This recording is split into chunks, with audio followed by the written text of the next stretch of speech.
नमस्ते। आजको यस प्रस्तुतिमा स्वागत छ। आज हामी अन्तर्राष्ट्रिय न्यायको यो अलिक जटिल तर अत्यन्तै चासोलाग्दो संसारलाई एकदमै सरल तरिकाले बुझ्ने प्रयास गर्दैछौँ। विश्वभरि भइरहेका द्वन्द्व र अत्याचारका समाचारहरू सुन्दा हामी सबैको मनमा एउटा प्रश्न उठ्छ नि, आखिर अन्तर्राष्ट्रिय कानुनले काम चाहिँ कसरी गर्छ त? आउनुहोस् यसैको गुत्थी सुल्झाउँ। ल अब सिधै मूल विषयमा प्रवेश गरौँ। के एउटा साधारण नागरिकले कुनै शक्तिशाली विश्व नेतालाई सिधै अदालतको कठघरामा उभ्याउन सक्छ त? सामाजिक सञ्जालमा यो प्रश्न निकै भाइरल भइरहेको हुन्छ। आज हामी यही कुराको सत्य तथ्य खोतल्नेछौँ। आजको हाम्रो रूपरेखा यस्तो छ। पहिलो, दुई अदालतहरूको व्याख्या। दोस्रो, आइसिजे अर्थात् राष्ट्रहरू बीचको विवाद। तेस्रो, आइसिसी अर्थात् व्यक्तिहरूमाथिको घटला। चौथो, के नागरिकले नेतालाई मुद्दा हाल्न सक्छन्? र अन्त्यमा न्यायका सीमितताहरू। सुरु गरौँ पहिलो खण्डबाट, दुई अदालतहरूको व्याख्या। अक्सर मानिसहरू यहाँनिर झुक्किन्छन्। धेरैलाई के लाग्छ भने विश्वमा एउटै मात्र शक्तिशाली विश्व अदालत छ जसले सबै कुरा हेर्छ, तर वास्तविकता त्यस्तो होइन नि। नेदरल्यान्ड्सको द हेग सहरमा दुईवटा पूर्णतया फरक अदालतहरू छन्। एउटा हो अन्तर्राष्ट्रिय न्यायालय अर्थात् आइसिजे र अर्को हो अन्तर्राष्ट्रिय फौजदारी अदालत अर्थात् आइसिसी। यी दुवै एउटै सहरमा भए पनि यिनको काम गर्ने तरिका आकाश पातालको फरक छ।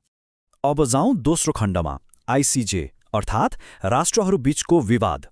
यी दुईमध्ये अलि पुरानो संस्थाको बारेमा कुरा गरौँ। अन्तर्राष्ट्रिय न्यायालय अर्थात् आइसिजे यसले मुख्यतया देशहरू बीचको विवाद समाधान गर्ने काम गर्छ।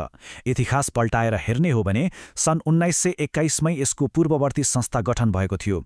पछि दोस्रो विश्वयुद्ध सकिएपछि सन् 1945मा संयुक्त राष्ट्रसङ्घको बडापत्र मार्फत हालको आइसिजेको स्थापना भयो र 1946बाट यसले औपचारिक काम सुरु गर्यो। यसको मुख्य लक्ष्य भनेकै विश्वभरिका ठूला द्वन्द्वहरूलाई शान्तिपूर्ण तरिकाले सुल्झाउनु हो। तर यहाँनिर एउटा एकदमै महत्त्वपूर्ण कुरा छ है। आइसिजेले केवल राष्ट्रहरू बीचको विवाद मात्र हेर्छ। यो ठ्याक्कै एउटा दिवानी अदालत जस्तै हो, जहाँ एउटा सार्वभौम देशले अर्को देश विरुद्ध मात्र मुद्दा हाल्न पाउँछ। हामी जस्ता साधारण नागरिकहरूले यहाँ मुद्दा दायर गर्ने वा कुनै कानुनी मान्यता पाउने कुरै आउँदैन। भन्नुको अर्थ यो अदालतको ढोका साधारण नागरिकका लागि पूर्ण रूपमा बन्द छ। अब पालो तेस्रो खण्डको, आइसिसी अर्थात् व्यक्तिहरूमाथिको खडला। अब यो हेर्नुस्, यो चाहिँ साँच्चै रोचक छ, किनकि यहाँ व्यक्तिहरूलाई केन्द्रमा राखिन्छ। यो हो अन्तर्राष्ट्रिय फौजदारी अदालत अर्थात् आइसिसी। अघिको आइसिजेको तुलनामा यो निकै नयाँ संस्था हो। सन् 1998मा रोम विधान पारित भएपछि यो अदालत सन् 2002बाट मात्र आधिकारिक रूपमा सञ्चालनमा आएको हो। सामूहिक अत्याचार गर्ने व्यक्तिहरूलाई सजाय दिन यसको स्थापना भएको हो र सन् 2018मा आएर मात्र यसले कुनै देशमाथि गरिने आक्रमणको अपराधलाई पनि आफ्नो अधिकार क्षेत्रमा थपेको छ। यहाँनिर एउटा कुरा एकदम प्रष्ट के हुनुपर्छ भने आइसिसीले साधारण भ्रष्टाचार, व्यापारिक विवाद वा सानातिना अपराधहरू हेर्दैन। यस अदालतले त मानव इतिहासकै सबैभन्दा जघन्य र गम्भीर 4वटा अपराधहरू मात्र हेर्छ: नरसंहार, मानवता विरुद्धको अपराध, क्रूर युद्ध अपराध र अर्को राष्ट्रमाथिको आक्रमणको अपराध। र यस्ता गम्भीर अपराधको दायरामा विश्वका ठूल्ठूला र शक्तिशाली नेताहरू पनि पर्छन्। प्रमाणका आधारमा सन् 2009मा सुडानका ओमर अल बशीर, 2023मा रुसका भ्लादिमिर पुटिन र 2024मा इजरायलका बेन्जामिन नेतान्याहु विरुद्ध आइसिसीले पक्राउ पूर्जी वा औपचारिक आरोपहरू जारी गरेको छ। यसले के देखाउँछ भने कानुनी आधार बलियो भयो भने अन्तर्राष्ट्रिय अदालतले जस्तो सुकै शक्तिशाली अनुहारलाई पनि अनुसन्धानको दायरामा ल्याउन सक्छ। अब जाउँ हाम्रो चौथो खण्डमा, के नागरिकहरूले नेताहरूलाई मुद्दा हाल्न सक्छन् त? हो, आजको हाम्रो मुख्य प्रश्न नै यही हो। अघि भने जस्तै नागरिकहरूले सिधै औपचारिक मुद्दा दायर गर्न त सक्दैनन्, तर एउटा एकदमै महत्त्वपूर्ण काम गर्न सक्छन्। कानुनी भाषामा यसलाई सञ्चार वा कम्युनिकेशन्स भनिन्छ। यो भनेको कुनै पनि व्यक्ति वा संस्थाले कथित अन्तर्राष्ट्रिय अपराधको बारेमा आइसिसीका अभियोजकलाई जानकारी र प्रमाणहरू बुझाउने प्रक्रिया हो। यसलाई एउटा औपचारिक मुद्दा भन्दा पनि एउटा महत्त्वपूर्ण जानकारी दिने टिपलाइन जस्तो मान्न सकिन्छ।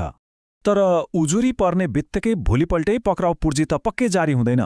अभियोजकले प्राप्त जानकारीलाई कडा कानुनी फिल्टरबाट गुजार्छन्। पहिलो चरणमा प्रारम्भिक समीक्षा हुन्छ, त्यसपछि दोस्रो चरणमा तथ्यहरूको आधारभूत रिपोर्टिङ गरिन्छ र अन्त्यमा तेस्रो चरणमा पुगेर मात्र गम्भीर कानुनी आधारहरूको गहन विश्लेषण हुन्छ। यो एकदमै लामो र सूक्ष्म प्रक्रिया हो। यो प्रक्रिया कति कडा छ भनेर बुझ्न यो एउटा आँकडा हेरौँ। 8,800 सन् 2010 को सेप्टेम्बरसम्म आइपुग्दा आइसिसीले विश्वभरबाट 8,800 भन्दा बढी यस्ता उजुरीहरू प्राप्त गरिसकेको थियो। तर कडा कानुनी मापदण्ड नपुगेका कारण वा आफ्नो अधिकार क्षेत्र बाहिर परेका कारण तीमध्ये आधा जसो त तत्कालै खारेज हुन पुगे। चाखलाग्दो कुरा के छ भने यो अदालतमा पहुँच पाउनु त्यति गाह्रो छैन। आइसिसीमा यस्तो जानकारी पेश गर्न कुनै पैसा लाग्दैन, यो पूर्ण रूपमा निशुल्क छ। तर सामाजिक सञ्जालमा लेखे जस्तो सामान्य वा हावाका भरमा गरिएका गुनासोले यहाँ काम गर्दैनन्। अनुसन्धान अघि बढाउनका लागि स्पष्ट मिति, स्थान र घटनाको एकदमै ठोस प्रमाण हुनु अनिवार्य छ। अब एउटा व्यावहारिक उदाहरण हेरौँ जसले अधिकार क्षेत्रको कानुनी सीमाले कसरी काम गर्छ भनेर प्रश्न पार्छ। जस्तै नेपालकै कुरा गरौँ। नेपाल अहिलेसम्म रोम विधानको सदस्य राष्ट्र होइन। त्यसैले आइसिसीले नेपालमा भएका अपराधहरूमा स्वतः कारबाही अघि बढाउन सक्दैन। तर सदस्य नभए पनि नेपाली नागरिकहरूले प्रमाणसहित जानकारीहरू अदालतलाई पठाउन भने मजाले सक्छन्।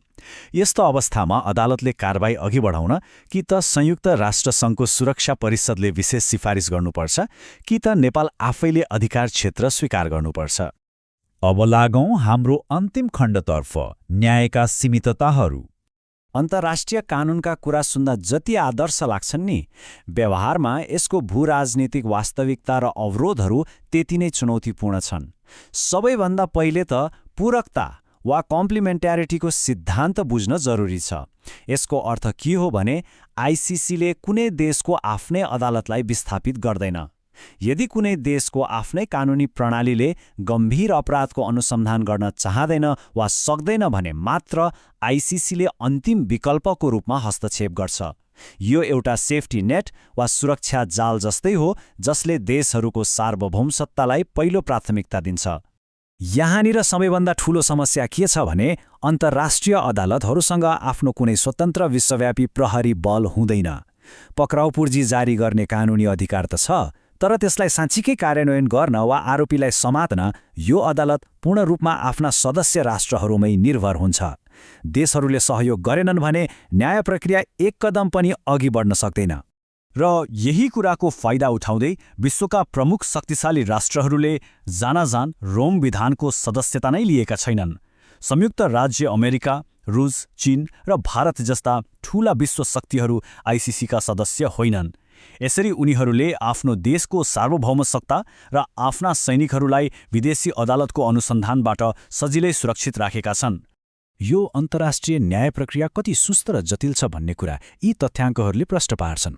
हजारौं उजुरी र थुप्रै पक्राउ पूर्जी जारी भए पनि साँच्चीकै दोषी ठहर भएका व्यक्तिहरूको संख्या एकदमै न्यून छ। जस्तै कङ्गोका थोमस लुबाङ्गालाई 2012मा सजाय सुनाइयो भने सुडानका अलिकु साहेबलाई 2025मा। एउटा अन्तर्राष्ट्रिय मुद्दा सुरु भएर अन्तिम फैसला आउन सामान्यतया 5 देखि 10 वर्ष वा त्योभन्दा पनि बढी समय लाग्छ।